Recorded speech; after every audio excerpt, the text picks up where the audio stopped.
السلام عليكم، شخباركم؟ نتمنىكم على خير وبخير. وصفتنا اليوم بسلطات صغار بالدجاج واللوز، ولكن بنكهه جديده وبنكهه بنينه. نتمنى انكم تجربوها وتردوا عليا الخبر. اذا نخليكم مع الوصفه وبصحه وراحه. اذا على بركه الله غادي ندوزو نشوفوا المقادير. عندي هنا واحد 3 ديال البصلات مشلضين،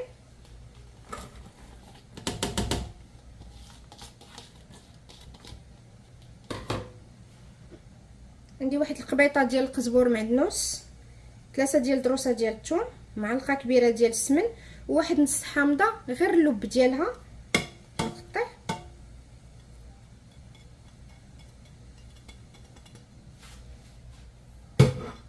عندي هنايا معلقه ديال الابزار، سكينجبير الخرقوم، شويه ديال القرفه، عندي هنا حبات ديال قعقله وبسيبيسه والزعفران الحر. انا غادي ناخذ القطع ديال الدجاج ديالي، غنديرهم فوق ديك البصله.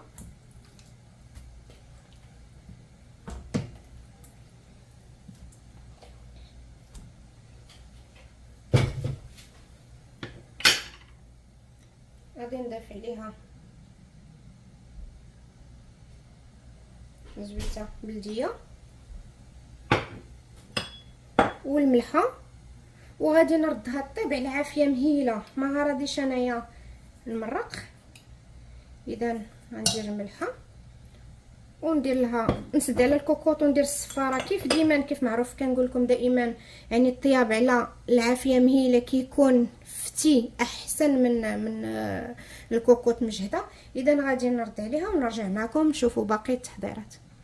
انا غادي ندوزو نوجدوا اللوز اللي غادي نرافقوه في البسطيله ديالنا اللي غيكون مرافق ديال الدجاج.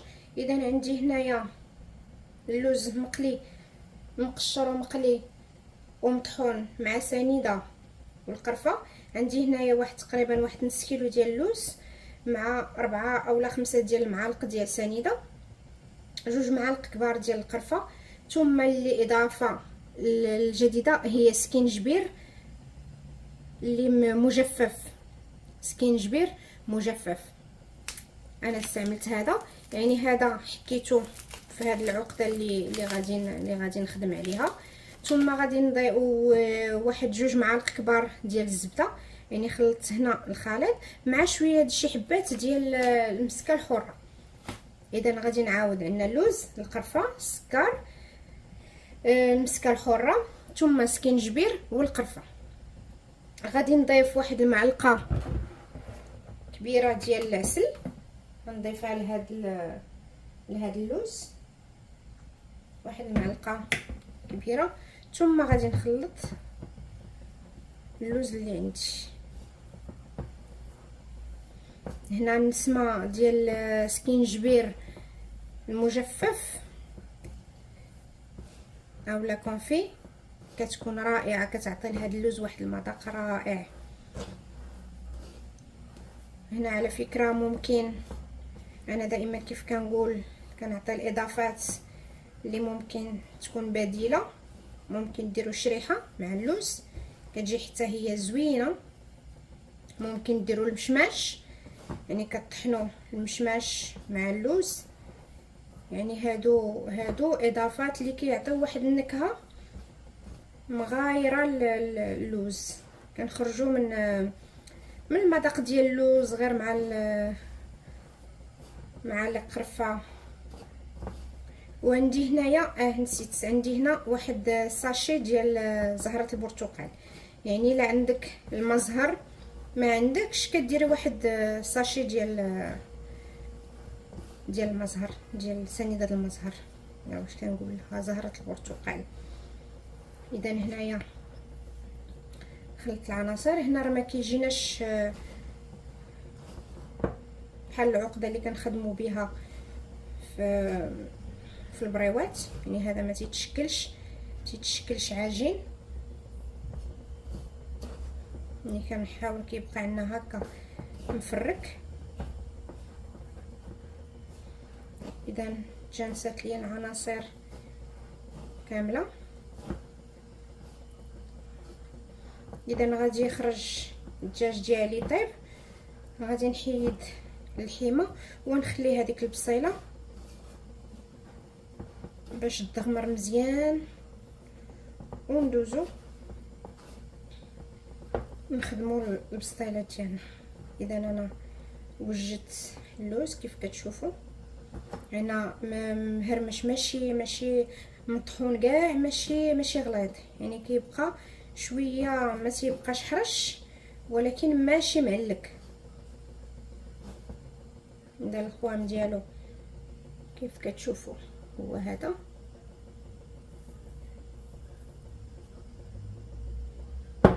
اذا غادي نغطيه بواحد فيلم اليمونتير باش ما ينشفش، ونرجع معكم. من بعد ما طاب الدجاج ديالنا حيدتو على المريقه ديالو. هاد الدجاج غادي نفتتو وغادي نرجعوه في ديك المريقه اللي خليتها دابا تنشف، خليتها كتغرى. شوفوا هنا بقات غير ديك البصيله اللي طاب فيها الدجاج. حيدت هذوك الحبيبات داك العبيدات ديال القعقله وبسيبيسه، وغادي نخليها تنشف.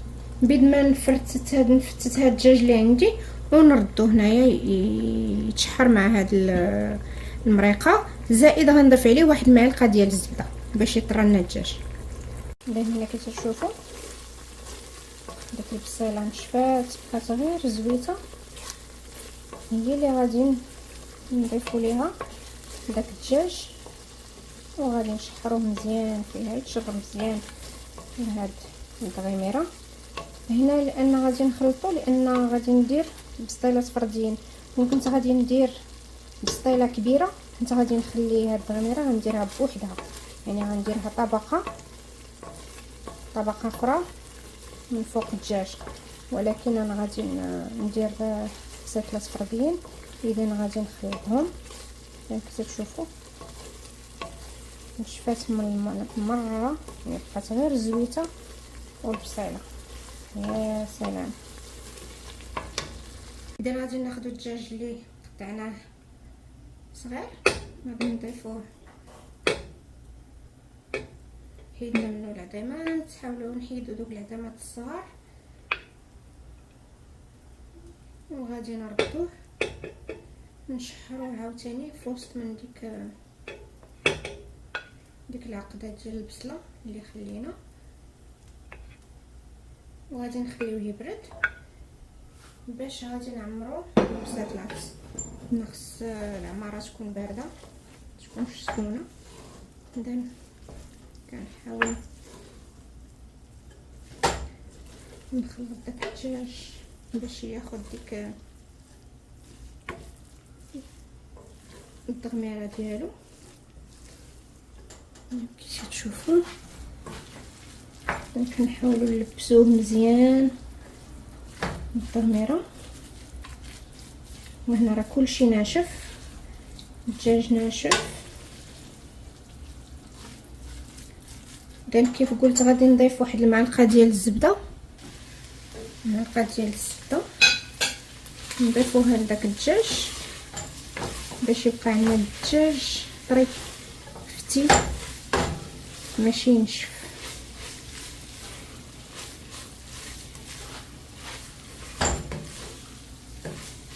اذا كنخلطوه مزيان، نخليو ديك الزبيده تذوب. هنا واحد الريحه طالعه رائعه.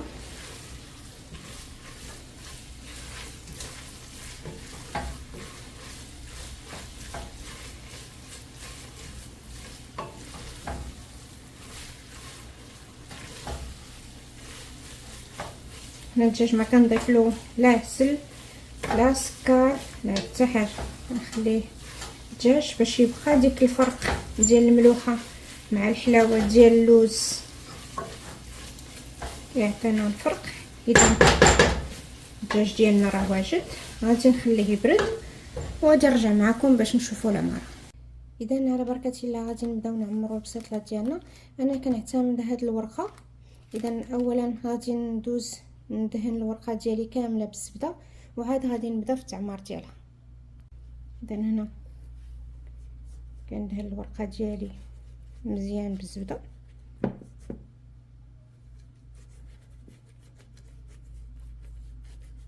يعني كنبقى على هذا الحال حتى كنكمل الكميه ديال الورقه اللي عندي كامله. نغطيها بواحد الفيلم اليمونتير باش ما تنشفش لينا، ونرجعوا نبداو نجمعوا البسطيلات ديالنا. بركه الله غادي ندوزو نشكلوا البسطيلات ديالنا. عندي انا الورقه هنا كيف ما شفتوا كاريه، اذا غادي نخدم البسطيله على شكل مربع حتى هي. كناخذ واحد الكميه ديال الدجاج الاول. هنا ما كنحتاجش نضرب الورقه لان الورقه اصلا غليظه ماشي رقيقه، يعني ما نحتاجش ندير جوج ورقات اولا ندير شي طبقه لتحت. هنا غادي نحط اللوز. هنا كيف كنقول دائما كنحاولوا نقادو الشكل، يعني نقضيو ولا ما عندناش المول اللي غادي نخدمو به. اذا هنا الطي ديال المربع اسهل ما يكون في البسطيله، منها الورقه ما كتقطعش الا كانت عندنا الورقه غليظه، منها الشكل كيجي زوين حتى في المنظر. اذا غادي نكمل الكميه اللي عندي ديال الورقه ونرجع معكم باش ندخلوها الفران. اذا كنبقى كيف قلت على نفس الطريقه.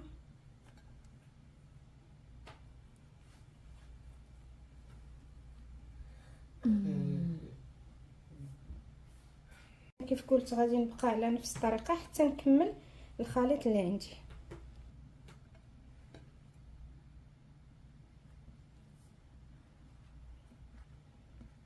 هنا كيف شفتوا ان ما كنسقيش الحشوه بالزبده، لان ديجا انا الدجاج كيف ما شفتوا درت فيه الزبده، اللوز حتى هو فيه الزبده، الورقه مدهونه بالزبده، يعني ما غاديش نحتاج اني نسقي مازال الحشوه بالزبده. اذا هنا بعد ما سالينا الحشوه كامله كنحاولوا نسدوا الجوانب ديال الورقه بخليط ديال الطحين والماء، وغادي نستفوها في الطاوه. باش كنساليو الكميه كامله ديال باش نسدوها غادي ندوزو ندهنوا الوجه ديال البسيطلات ديالنا بالزبده باش ندخلوها الفران.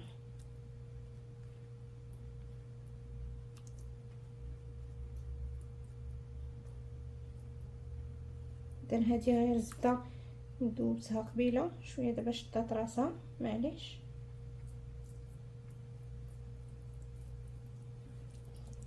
ولات بحال الكريم.